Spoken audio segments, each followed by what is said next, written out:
निशा चौहान है, transgender friend localite Dehradun से। उनको किडनैप करके अटैक किया है निशा चौहान को। और रजनी मतलब पहले ये लोग ऐसे करते थे, ये सक्रिय गिरोह की तरह काम कर रहे हैं। पहले ये लोग मारपीट के वीडियो वायरल करते थे जो कि यूट्यूब पे सब जगह पड़ी है, और उसके बाद अभी लोग प्लानिंग प्लॉटिंग के साथ ये काम करने लगे हैं। और पुलिस भी कोई कार्यवाही करने में असमर्थ होती है। We think that police is working under political pressure. हमारा मेन मोटिव ये है कि देहरादून शहर का माहौल ख़राब किया जा रहा है, और जो हमारे स्थानीय लोग हैं देहरादून के, ये लोग नेपाल बांग्लादेश से काफ़ी लोग रजनी ने अपने गिरोह में एडमिट किए हुए हैं। इन सब की जांच होनी चाहिए। इनको लिंग परिवर्तन करवा के इतने सारे किन्नरों को बुला के ऋषिकेश, देहरादून, कोटद्वार, बागेश्वर, डोईवाला, भानियावाला और बागेश्वर अभी इन्होंने 2.5 करोड़ में ख़रीदा है मांगने के लिए, मंगताई के कार्य के लिए। तो इतने सारे किन्नर इनके ग्रुप में कहाँ से आ रहे हैं, इनकी जांच होनी चाहिए। और हमारे जो लोकल स्थानीय बच्चे हैं, हमारी रिसोर्सेज पे कब्ज़ा हो रहा है। हमें यहाँ पे कोई काम नहीं करने दिया जाता, हमें हमारी जेंडर आइडेंटिटी के साथ नहीं जीने दिया जाता है, और बार बार अटैक करते हैं और हमारे घरों का घेराव कर रहे हैं। पुलिस को 112 नंबर पे फ़ोन करते हैं तो पुलिस 1.5-2 घंटे बाद आती है, और हर बार इसको ये सोच के कि ये 2 गुट का मुद्दा है, 2 गुट का मुद्दा है, इसको छोड़ देते हैं। बट ये हमारे मानवाधिकारों का हनन हो रहा है, ये समाज का माहौल ख़राब कर रहे हैं। और ऊपर से जो हमारे स्थानीय ट्रांसजेंडर किन्नर बच्चे हैं, उन लोगों को बोला जाता है कि तुम यहाँ से जाओ, तुम्हें यहाँ पे कोई अधिकार नहीं है कार्य करने का, मांगने खाने का। राइट टू वर्क तो हमारे संविधान ने दिया है। ये लोग कौन होते हैं मना करने वाले यहाँ के बच्चों को, यहाँ के स्थानीय लोगों को कि तुम लोग यहाँ से बाहर जाओ, और ये लोग यहाँ पे अवैध वसूली करें। जब हम नहीं मांग सकते हैं तो ये लोग भी नहीं मांग सकते हैं। यहाँ पे ये लोग क्यों कर रहे हैं ये मांगने खाने का कार्य, जब हमें नहीं मांगने दिया जा रहा है? तो मैं चाहती हूँ जब हमारा मांगना खाना बंद है तो इसका भी मांगना खाना बंद हो जाए। या तो ये मांगेगी तो हम भी मांगे खाएंगे। हम देहरादून के, हम यहीं के लोकल बच्चे हैं, तो हमें भी हक है कि यहाँ पे मांगे खाने दिया जाए।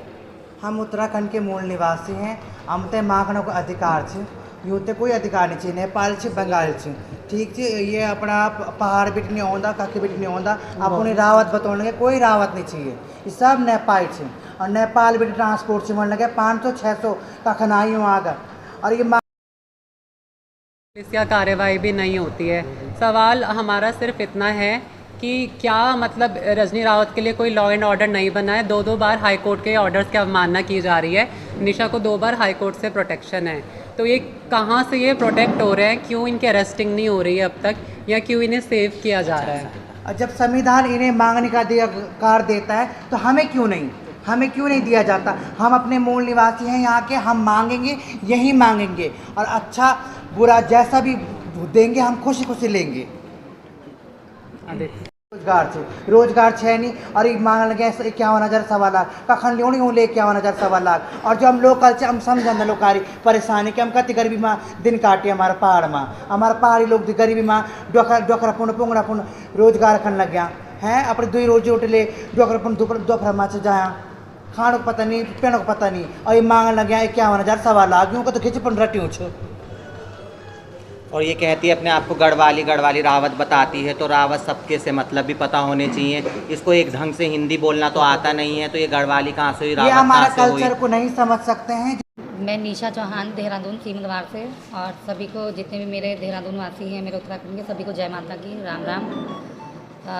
ये जो अभी 13 अप्रैल गई है, और सभी को पता ही है, न्यूज़ में सब देख ही रहे होंगे, पेपर में अखबार में सब देख ही रहे होंगे कि 13 अप्रैल को मेरे साथ जो हुआ है, रजनी रावत उसके गुट द्वारा, जिसका मुखिया है रजनी रावत, जो कि मूल निवासी नेपाल का है, और उसके गिरोह द्वारा मेरे को शगन मांगने में दून एनक्लेव पिथुवाला में गई थी। वहाँ पर मुझ पर जानलेवा अटैक होता है, और वहाँ पर मुझे बेरहमी से रजनी रावत के गिरोह द्वारा डंडे, लाठी, रॉड, पता नहीं किस किस न जाने चीज़ों से मुझे बेरहमी से मारा जाता है।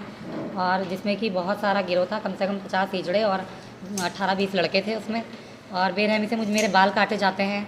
उसके बाद जब कॉलोनी में कुछ लोग बीच बचाव करने के लिए आते हैं कि छोड़ दो, मर जाएगी, वो मर जाएगी, जब इस तरीके से 2-4 लोग कॉलोनी के छुड़ाने के लिए आए, तो उन्होंने मुझे ज़बरदस्ती अल्टो कार में डाला गया मुझे, और उस कार में डाल करके ले गए ट्री स्ट्रीट चाय बागान में, जो कि बसन विहार के सामने है।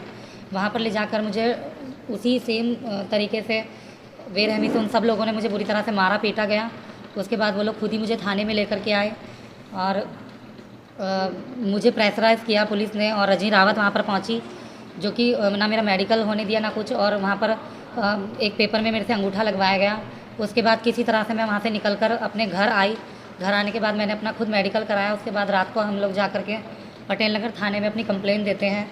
वो कंप्लेन दर्ज की जाती है, और उसके बाद उसमें 2 दिन बाद पता चलता है, 3 दिन बाद कि उसमें जो मेरे साथ वारदातें हुई हैं उसमें जो धाराएं लगनी थी पुलिस प्रशासन को, जो थाने वालों को लगानी थी, इंचार्ज को, या जो भी उसमें कार्रवाई कर रहा था अधिकारी, वो धाराएं नहीं लगाई। जैसे कि मेरा अपहरण किया गया ज़बरदस्ती, वो नहीं लगी। बाल काटने की धारा, वो नहीं लगी।